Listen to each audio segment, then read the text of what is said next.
Concerning UFOs, the Pentagon urged to commit to consistent probing of unidentified aerial phenomena.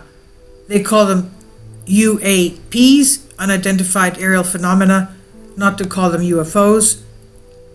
Amid a growing number of reports from Navy pilots and other military personnel of witnessing highly advanced craft of unexplained origin, a recent intelligence reports on the Defense Department's Unidentified Aerial Phenomena Task Force, UAPTF, confirmed more than 140 reports of the so-called UFOs. The U.S. Department of Defense is being urged to oversee the timely and consistent reporting of what the military refers to as unidentified aerial phenomena. Representative Ruben Gallego, Democrat from Arizona, who chairs the Armed Services Subcommittee on Intelligence and Special Operations, pushed through a provision in the House of Representatives Fiscal 2022 National Defense Authorization Act NDAA proposal. It was passed Thursday to form a permanent office under the Defense Secretary for the purpose within 180 days.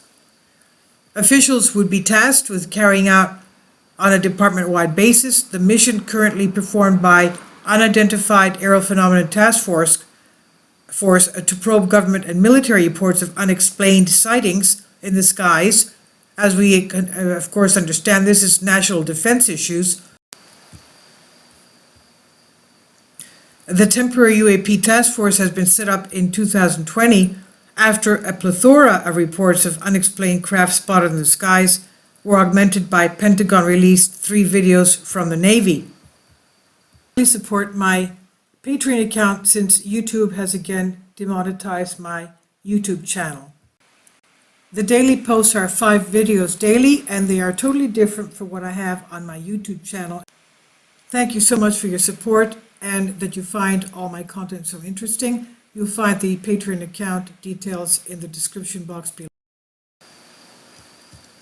The footage made public in April after its authenticity had been confirmed depicted airborne objects operating in the vicinity of military bases and restricted airspace in inexplicably aerodynamic ways. They were hyperspeed crafts, and we know that the ones in the 2004 San Diego drills off the coast of San Diego, they were so fast they would stop at a moment over the surface of the water.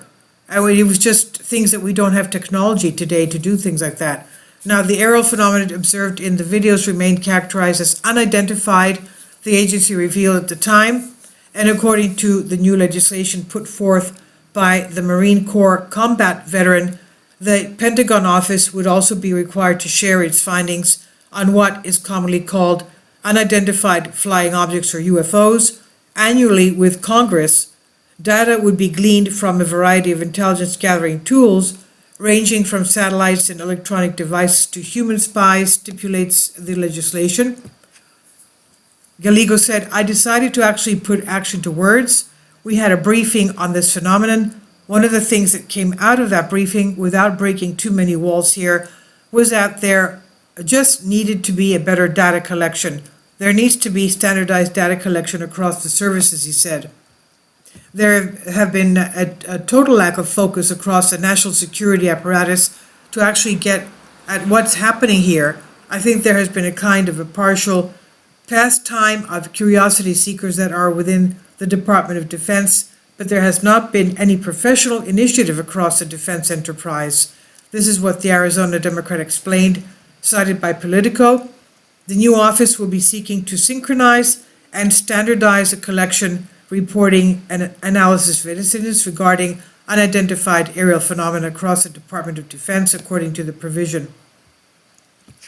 The legislation, which now goes to the Senate, entrusts the military with determining whether the UAP, UFO that is, may possibly be linked to non-state actors, or in other words, potentially threatening foreign adversaries. The UAP phenomena, the new legislation, comes against the background of numerous reports in recent years by credible witnesses, such as Navy pilots and other military personnel, who claim to have observed highly advanced craft of puzzling origin that appeared to demonstrate advanced technology, things that we don't have, of course, today on Earth. The objects spotted were described as maneuvering away, seemingly defying current aerodynamics.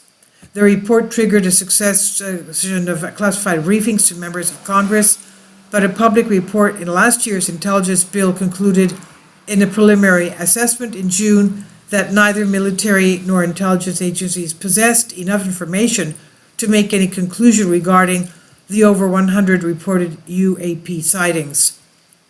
In August, Secretary of Air Force Frank Kendall dismissed the UAP phenomenon as not worthy of being regarded as a threat.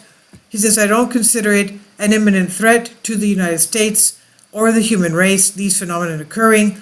I would have to see evidence that it was something worthy of the attention of the United States Air Force as a threat," is what he was saying. So, according to Ruben Galigo, an effort ought to be made to break down the stigma of reporting these so-called UFO phenomenon. There are a lot of people, he says, who are afraid of reporting this because they're afraid it's going to cost their careers. People think they're crazy. We're not going to be able to get to the bottom of this unless we get enough information to figure out exactly what's going on. And the pilots and other people who have seen it actually feel comfortable talking about it, is what the congressman explains. So this is on Sputnik News by Svetlana Ekimenko. Please leave your comments. Thank you for your support.